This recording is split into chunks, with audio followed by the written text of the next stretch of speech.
Hello and welcome back to my channel. Today we are going to look at how to make I-cord. Now this is a technique that incorporates the knit stitch. If you're unaware of how to do that stitch, please check out my other videos.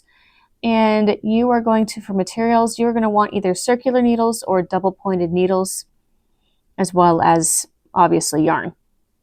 And this technique is great for if you want to have drawstrings of any form. So whether it's on a hoodie or for a bag, ear flap hat ties, basically anywhere where you might want actual cording versus a flat braid.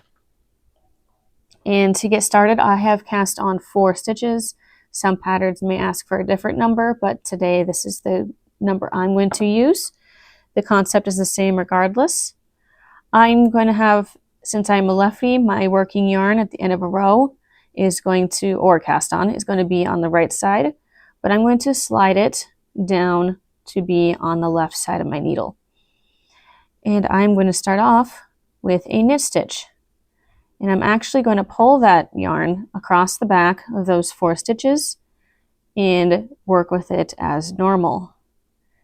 And you're going to want to pull that first one a little bit more snug, because that stitch is going to help wrap this around into a cord versus being a rounded cord versus just lying flat, which you aren't going to be able to tell for the first handful of rows. Once you have that first row, you're going to slide it back over. You're going to do the exact same thing. Bring your working yarn around the back. Tighten it after that first stitch and work across. At this point, you should start to see it wrap a little bit. If you're starting to see a large gap here, you might be going a little too loose.